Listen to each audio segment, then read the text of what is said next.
बॉलीवुड की एक ऐसी अभिनेत्री जिन्होंने अपनी मासूमियत और दमदार एक्टिंग से हर किसी के दिल पर राज करने लगी।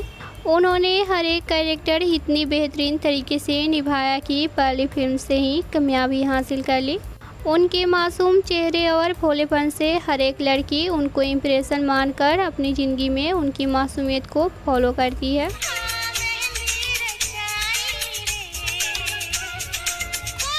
वैसे तो आप सभी उन्हें ज़रूर जानते होंगे। आपको बता दें, हम बात कर रहे हैं गदर की सकीना यानी अमीषा पटेल की। अमीषा की लाइफ स्ट्रगल खूबसूरत होने के साथ साथ काफ़ी कठिन रही है।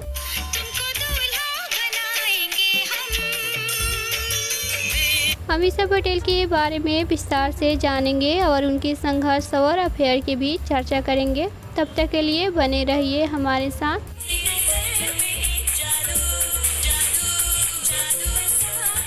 हेलो दोस्तों, आपका स्वागत है हमारे अपने चैनल बी टाउन फैशन पर। तो चलिए अब अमीषा के लाइफ की पूरी कहानी जानने से पहले हम उनकी शुरुआती ज़िंदगी के बारे में बात कर लेते हैं।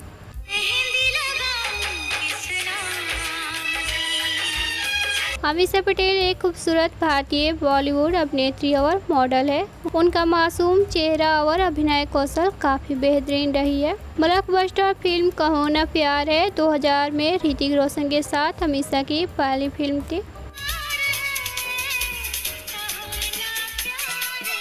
उन्होंने कई हिंदी और अन्य क्षेत्रीय भाषा की फिल्में की और अपनी पहली 2 फिल्मों के लिए 2 फिल्म फेयर जीती थी।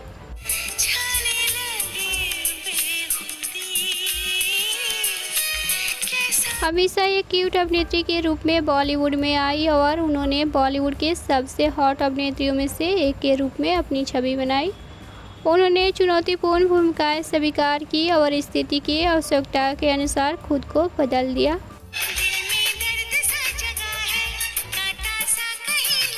जिसे इंडस्ट्री में बने रहने के लिए उनकी कड़ी मेहनत और दृढ़ता का पता चलता है। अमीषा के जन्म 9 जून 1975 को मुंबई में एक गुजराती परिवार में हुआ था। उनके पिता अमित पटेल एक व्यवसायी है और उनकी मां आशा पटेल एक किरानी है।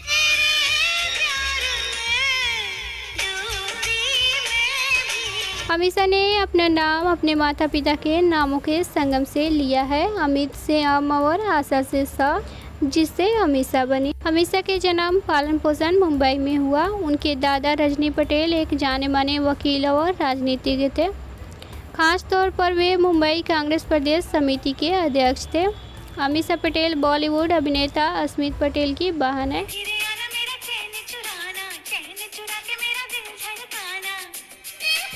अमीषा ने कैथेड्रल और जॉन कॉनन स्कूल से अपनी हाई स्कूल की शिक्षा पूरी की। वह पढ़ाई में अच्छी थी और उसने अमेरिका के टॉप विश्वविद्यालय में बायोजेनेटिक इंजीनियरिंग करने का फैसला किया। लेकिन 2 साल बाद उसने अपना मन बदल लिया और अर्थशास्त्र में दाखिला ले लिया।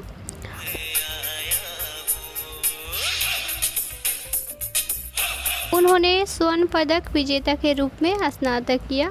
उसके बाद उन्होंने खंडवाला सिक्योरिटीज लिमिटेड में आर्थिक विश्लेषण के रूप में अपनी पहली नौकरी ज्वाइन की। जब वो 5 साल की थी तब उन्होंने भारतनाट्यम नृत्य का प्रशिक्षण लिया था। शुरुआत में अमीषा के माता पिता अमीषा को अभिनय करने देने के पक्ष में नहीं थे। उनके खातिर अमीषा ने कुछ समय तक एक फर्म में काम किया, लेकिन बाद में उन्हें एहसास हुआ कि वह उससे खुश नहीं है। इसीलिए वह सत्यदेव दुबे के एक थिएटर ग्रुप में शामिल हो गई और नाटक करने लगी।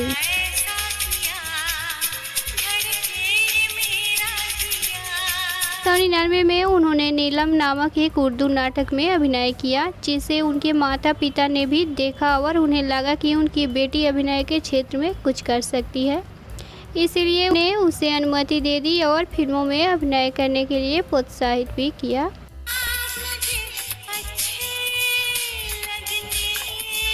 राकेश रोशन और अमीषा के पिता अमित बोर्डिंग स्कूल के समय से ही पुराने दोस्त थे। एक दिन राकेश रोशन ने अमीषा को एक पार्टी में डांस करते हुए देखा और उनके पिता से कहा कि वो अपने बेटे ऋतिक को अमीषा के साथ लॉन्च करना चाहते हैं। उस समय वह सिर्फ 16 साल की थी। हालांकि अमीषा के पिता ने इससे इनकार कर दिया। बाद में राकेश ने फिल्म के लिए करीना कपूर को फाइनल किया, लेकिन फिर से एक पारिवारिक लंच के दौरान राकेश ने उनसे भूमिका के लिए पूछा। तब अमीषा पटेल सहमत हो गई और फिल्म कहो ना प्यार है में करीना की जगह ले ली। इस तरह उन्हें अपनी पहली फिल्म मिली और उन्होंने 2000 में फिल्म फेयर सर्वश्रेष्ठ अभिनेत्री का डेब्यू पुरस्कार जीता था।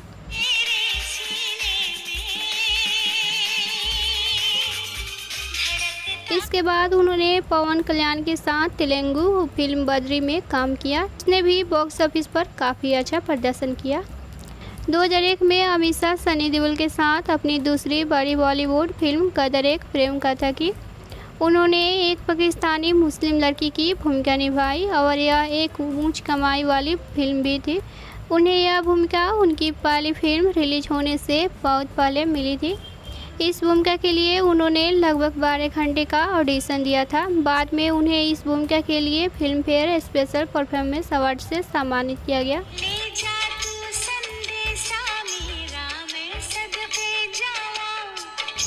इसके बाद उनकी फिल्मों का सिलसिला शुरू हुआ और उन्होंने कई सफल और असफल फिल्में दी।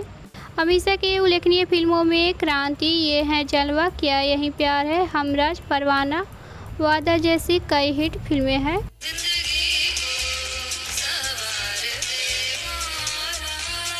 2011 में अमीषा ने अपना प्रोडक्शन हाउस शुरू किया, जिसका नाम अमीषा पटेल प्रोडक्शन है।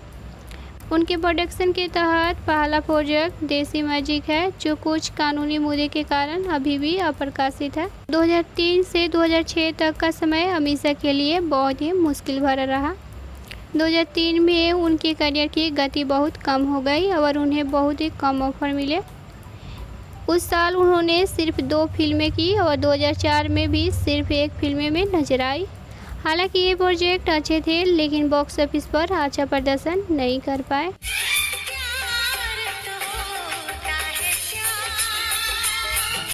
2005 में उन्होंने 4 फिल्में की, लेकिन किसी ने भी अच्छी कमाई नहीं की। 2006 में उनकी 6 फिल्में भी असफल रही। ये वो साल थे जब उन्हें कोई राहत नहीं मिली और लगातार फ्लॉप फिल्में मिलती रही। यह उनका संघर्ष का दौर था और उन्होंने खुद को बॉलीवुड में लगभग बाहर ही पाया।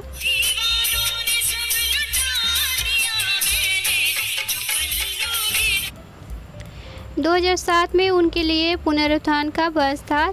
उनकी film honeymoon travels private limited ने अच्छा प्रदर्शन किया और दर्शकों ने उनकी भूमिका को स्वीकार किया और उसकी प्रशंसा की। उसी बात वह भूल भुलैया में राधा के रूप में दिखाई दी।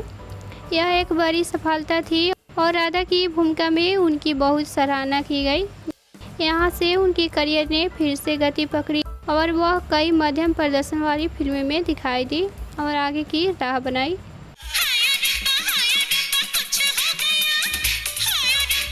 2007 के बाद अमीषा का करियर ग्राफ उतार चढ़ाव वाला रहा। उन्होंने बहुत कम फिल्में की, जैसे 2018 में सिर्फ 1 और 2011, 13 और 16 में कुछ फिल्में। अपने करियर को फिर से पटरी पर लाने के लिए अमीषा ने बिग बॉस के 13वें सीजन में हिस्सा लिया, लेकिन इससे उन्हें लोगों का ज़्यादा समर्थन नहीं मिला।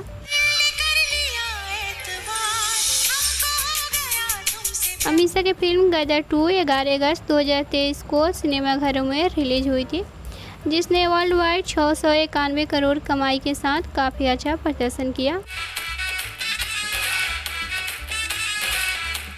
2024 में फिल्म तौबा तेरा जलवा के साथ अमीषा फिर से दर्शकों के दिल पर छाने वाली है, जो इसी साल अक्टूबर में रिलीज किया जाएगा।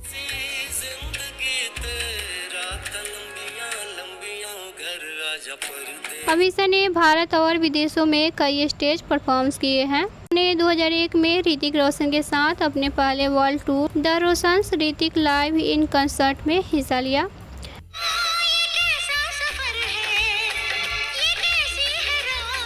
2004 में उन्होंने ऋतिक, लारा दत्ता और सैफ अली खान के साथ अपना दूसरा वर्ल्ड टूर क्रेज किया। वह बॉलीवुड स्टार शो कुछ दिल से का भी हिस्सा थी। उसी साल उन्होंने अक्षय कुमार की film Chandni Chowk to China के प्रमोशनल इवेंट में भी परफॉर्मेंस किया, जिसमें अक्षय, बिपाशा बसु, प्रियंका चोपड़ा, रिया सेन, हिमेश रेशमिया और बोहेमिया क्रिसमस पर मौजूद थे। अमीषा ने हमेशा उस समाज की मदद करने की कोशिश की जिसने उन्हें अपने अभिनय के जरिए प्रसिद्धि दिलाई। 2005 में उन्होंने अन्य भारतीय सितारों के साथ 2004 में सुनामी भूकंप से प्रभावित पीड़ितों के लिए धन जुटाने के लिए एक मंच प्रदर्शन किया। 2004 में वह पेटा में शामिल हो गई, जो एक ऐसा संगठन है जो जानवरों के कल्याण के लिए काम करता है। 2006 में वह प्लांट रेड में शामिल हो गई, जो एक गैर सरकारी संगठन है जो ग्रामीणों को गीतों के माध्यम से पढ़ने में मदद करता है।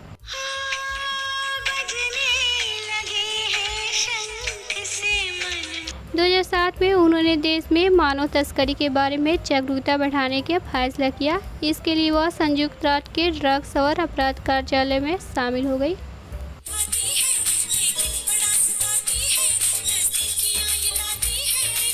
तो चलिए अब अमीषा के अफेयर के बारे में चर्चा कर लेते हैं। अमीषा पटेल के पहले नाम विक्रम भट्ट से जुड़ा था। उनका अफेयर काफ़ी चर्चा में रहा था।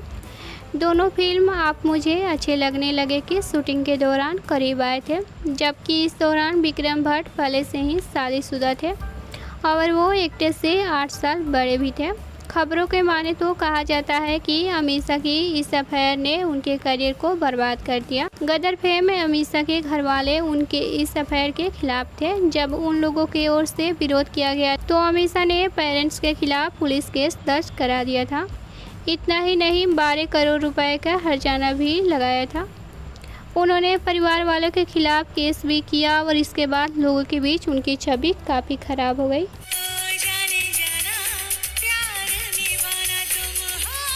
उन्होंने बैक टू बैक एक साथ 3 फिल्में फ्लॉप थी। इसमें आप मुझे अच्छे लगने लगे, क्या यही प्यार है, क्रांति जैसी फिल्में शामिल थी।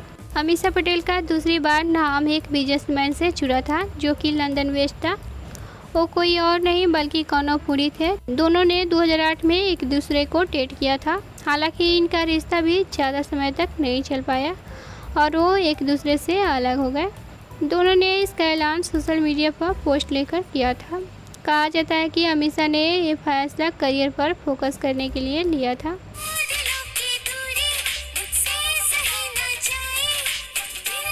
इतना ही नहीं, टाइम्स ऑफ इंडिया की रिपोर्ट्स के माने तो 7 साल से अधिक समय तक सिंगल रहने के बाद 2017 में अमीषा ने रणबीर कपूर से रिश्ता बनाना चाहा। उनके लिंकअप की अफवाहें भी खूब उड़ी थी।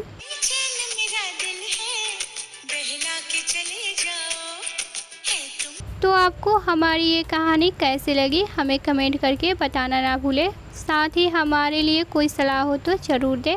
अगर हमारे चैनल पर नए आए हो तो चैनल को सब्सक्राइब कर बेल आइकन को प्रेस करना ना भूलें। मिलते हैं अगले वीडियो में, तब तक के लिए धन्यवाद।